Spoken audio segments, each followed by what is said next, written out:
जय हिंद मित्रांनो, आपल्या Shivarth D classes या यूट्यूब चॅनलला मी सर्वांचं स्वागत करतो. आपण या व्हिडिओमध्ये महत्त्वाचं म्हणजेच की जे की आपले बघा चालू घडामोडीतील प्रश्न आहेत. आपल्याला मार्च महिन्यातील जे काही महत्त्वाच्या घडामोडी असतील त्या संदर्भात आपण चर्चा करणार आहोत. तर पहिला पॉईंट आहे, आंतरराष्ट्रीय सौर आघाडीचा 118वा सदस्य देश कोणता? तर या प्रश्नाचे योग्य उत्तर कोणतं आहे? तर रोमानिया. तर या ठिकाणी आंतरराष्ट्रीय सौर आघाडीची स्थापना भारत आणि फ्रान्स या दोन देशांच्या पुढाकारातून झालेली होती. आंतरराष्ट्रीय सौर आघाडीचं मुख्यालय कोठे आहे? तर हरियाणामधील गुरुग्राम या ठिकाणी आंतरराष्ट्रीय सौर आघाडीचं मुख्यालय आहे. तर मित्रांनो, गुरुग्राम या शहराचं जे काही जुनं नाव होतं ते गुडगाव होतं आणि नंतर गुरुग्राम असं झालेलं आपल्याला पाहायला मिळतं. जे की शहर कोणत्या राज्यामध्ये आहे? तर हरियाणा या राज्यामध्ये असणारं हे शहर आहे, लक्षात घ्या. त्याच्यानंतर पुढचा प्रश्न आहे, व्हॉट्सॲपवर बंदी घालणारा देश कोणता? तर बघा या ठिकाणी रशिया या देशानं व्हॉट्सॲपवरती बंदी घातलेली दिसून येते. पुढचा प्रश्न आहे महत्त्वाचा, अनलाइकली पॅराडाईज हे पुस्तक कोणी लिहिले? तर संजय राऊत यांचं असणारं हे पुस्तक आहे, खासदार संजय राऊत.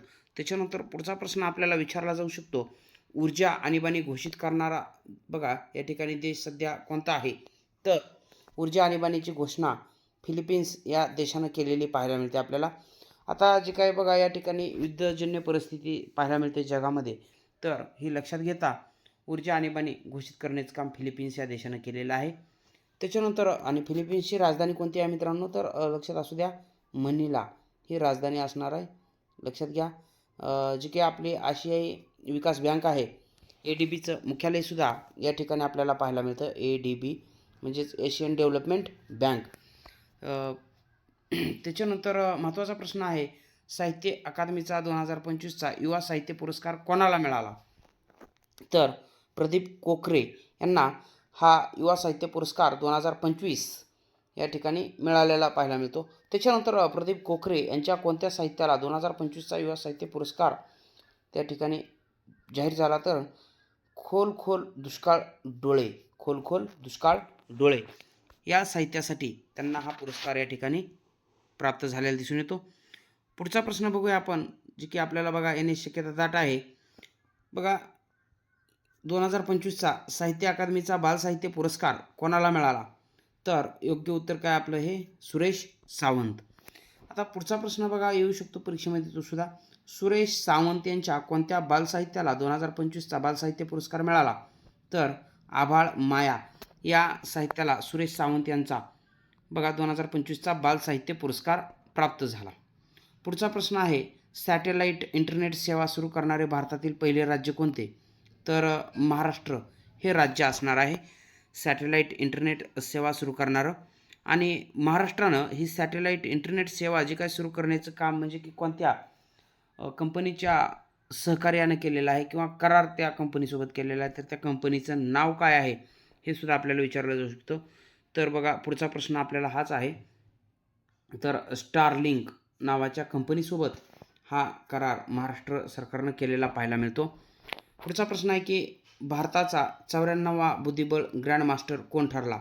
तर मयंक चक्रवर्ती हा 94वा बुद्धिबळ ग्रँडमास्टर ठरलेला आहे. पुढचा प्रश्न आहे की व्हाय द कॉन्स्टिट्यूशन मॅटर्स हे पुस्तक कोणी लिहिले? तर लक्षात असू द्या, न्यायमूर्ती DY चंद्रचूड म्हणजेच की आपल्या भारताच्या सर्वोच्च न्यायालयाचे माजी सरन्यायाधीश न्यायमूर्ती DY चंद्रचूड यांचं हे व्हाय द कॉन्स्टिट्यूशन मॅटर्स हे पुस्तक आहे.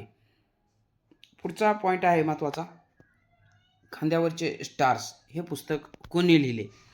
तर गजानन राजमाने यांचं हे पुस्तक आहे, खांद्यावरचे स्टार्स.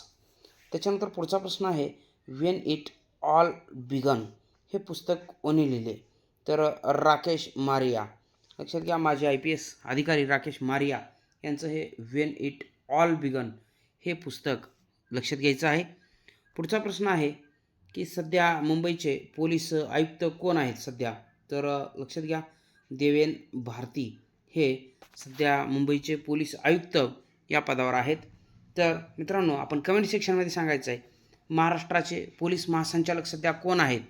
आणि या ठिकाणी आपण जर माझ्या चॅनलला नवीन असाल तर चॅनलला सबस्क्राईब करा. असेच महत्त्वाचे जे काही एक्झाम ओरिएंटेड चालू घडामोडीचे आणि स्टॅटिक जी केचे व्हिडिओ आहेत ते पाहण्यासाठी महत्त्वाचं आपले चॅनल सबस्क्राईब करा आणि या व्हिडिओला आपल्या मित्रापर्यंत शेअर करून व्हिडिओला लाईक करा. भेटूया पुढच्या व्हिडिओमध्ये. तोपर्यंत धन्यवाद. जय हिंद. वंदे